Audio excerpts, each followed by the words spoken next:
Mumbai Indians আইপিএলের সবচেয়ে সফল দল, 5 বারের চ্যাম্পিয়ন, সবচেয়ে জনপ্রিয় দলও বটে। গেল 3 বছর ধরে ট্রফি খরা, সেই শূন্যতা ঘোচাতে এবার অকশনে নিলামে কি করেছে মুম্বাইয়ের দলটা, তা নিয়ে আলোচনা কাটাছাড়া করতে চাই। নিলামে বসার আগেই তারা মোটামুটি 5 জন ইন্ডিয়ান ক্রিকেটের সুপারস্টারকে দলে ভিড়িয়েছিল এবং মুম্বাই টিম ম্যানেজমেন্টকে ওই ক্রেডিটটা দিতেই হবে। ওই 5 জনের যে কারো মূল্যই নিলামে গেলে 20 কোটির ওপরে যেত, কিন্তু তাদেরকে অনেক কম টাকায় 75 কোটি টাকায় রিটেন করতে সক্ষম হয়েছিল মুম্বাই ইন্ডিয়ান্স। এবং নিয়মটাই এমন যে আপনি 5 জনকে যদি রিটেন করেন, আপনার পার্স থেকে 120 কোটি রুপি থেকে 75 কোটি রুপি সর্বোচ্চ কাটা হবে। আমরা সেই নামগুলো যদি আগে একটু দেখে নেই। Double million offer, Walton fridge কিনে পেতে পারেন 20 লক্ষ টাকা, রয়েছে কোটি কোটি টাকার নিশ্চিত উপহার। জসপ্রীত বুমরাকে 18 কোটি রুপি, হার্দিক পান্ডিয়া, সূর্যকুমার যাদব, রোহিত শর্মা 3 জনের জন্য 16 কোটি রুপির খানিকটা বেশি, এবং তিলক ভার্মাকে যে তারা 8 কোটি রুপিতে রিটেন করতে পেরেছে, সেই জায়গায় তাদেরকে একটা ক্রেডিট দিতে হবে, কারণ 2টা ইন্টারন্যাশনাল সেঞ্চুরি তিনি করেছেন সাউথ আফ্রিকার বিপক্ষে। এবং এই 5 জনই মুম্বাই ইন্ডিয়ান্সের কোর। এটা মুম্বাই জানতো যে তাদের হাতে খুব বেশি টাকা নাই, তাদের বোলিংটাকে শক্ত করতে হবে, বিশেষ করে পেস বোলিংটাকে। সেই কাজটাই তারা অকশনে করেছে। ট্রেন্ট বোল্টকে জসপ্রীত বুমরার বোলিং পার্টনার বানিয়েছে, একই সাথে দীপক চাহারকে তারা প্রায় 9.25 কোটি রুপিতে দলে নিয়েছে। তো 2 বোলারের জন্য তারা 20 কোটি রুপির উপর খরচ করেছে। আপনি জাস্ট চিন্তা করুন, ট্রেন্ট বোল্ট, দীপক চাহার, সাথে জসপ্রীত বুমরা, এই পেস বোলিংটাই মুম্বাইয়ের এবারের সিজনের সবচেয়ে গুরুত্বপূর্ণ রোলটা প্লে করতে যাচ্ছে। এরা পাওয়ার প্লেতে কীভাবে বোলিং করেন, ডেথ ওভারে কীভাবে বোলিং করেন, সেটাই তাদের ভাগ্য লিখে দিবে। হ্যাঁ, টপ অর্ডারে বা মিডল অর্ডারে তাদের পাওয়ারফুল 5-6 জন ক্রিকেটার আছে, তবে বোলিংটাই মুম্বাইকে অনেকখানি এগিয়ে রাখবে, কারণ এই ধরনের টুর্নামেন্টে বোলিংই আপনাকে শিরোপা জেতায়।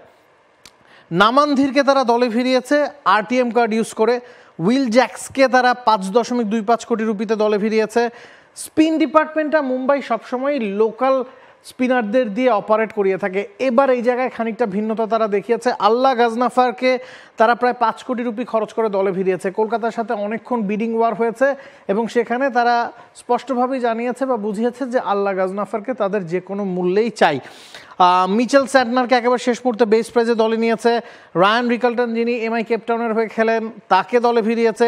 রিস Topley, Lizaad Williams, Bevon Jacobs, এগুলো হচ্ছে তাদের ফরেন ক্রিকেটারদের ব্যাকআপটা হয়তো খুব একটা শক্তিশালী না, এবং তাদের মিডল অর্ডারে খানিকটা শূন্যতা হয়তো আপনি চোখে পড়বে আপনার যখন আপনি সম্ভাব্য একাদশটা দেখবেন। আমরা যদি একাদশের দিকে তাকাই, মুম্বাই ইন্ডিয়ান্সের রোহিত শর্মা, তার সাথে উইল জ্যাক্স ওপেন করতে যাচ্ছেন। রায়ান রিকালটন যেহেতু উইকেট কিপার ব্যাটসম্যান, তাকে আপনি একাদশে এখন খেলাতে পারছেন না, কারণ আপনার স্পিন ডিপার্টমেন্টে লোকাল স্পিনার নাই। সে কারণেই আপনাকে মিচেল স্যান্টনার এবং আল্লাহ গাজনাফার দুজনকেই খেলাতে হচ্ছে। এর মানে আপনাকে লোকাল একজন উইকেট কিপার একাদশে রাখতে হচ্ছে, ওই জায়গাটাতে তাদের দুর্বলতা আছে। রবিন মিন্সকে তারা দলে নিয়েছে।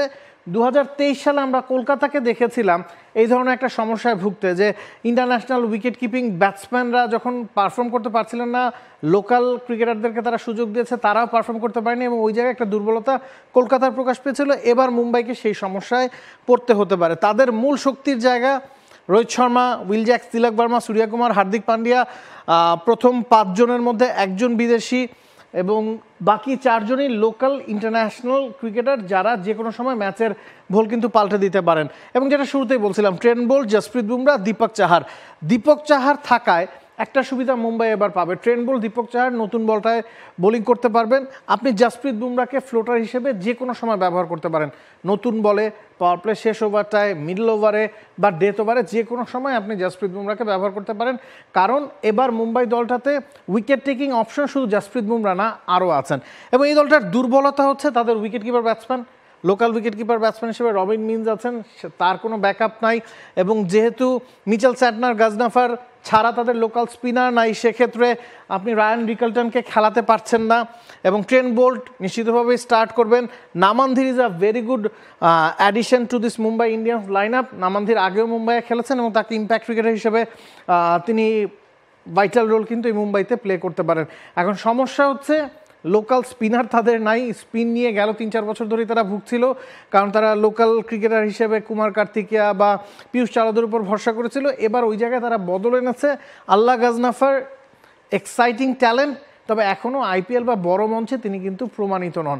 তো ওই জায়গাটায় মুম্বাইয়ের খানিকটা দুর্বলতা রয়ে যাচ্ছে, এবং ব্যাকআপ ক্রিকেটার দলে ফেরাতেও মুম্বাই কিছুটা পিছিয়ে ছিল অন্য দলগুলোর তুলনায়, কারণ লম্বা সিজনের টুর্নামেন্ট, সেখানে কেউ না কেউ যদি ইনজুরিতে পড়ে যান, সেই ব্যাকআপটা মুম্বাইয়ের এই দলটাতে কিন্তু নেই।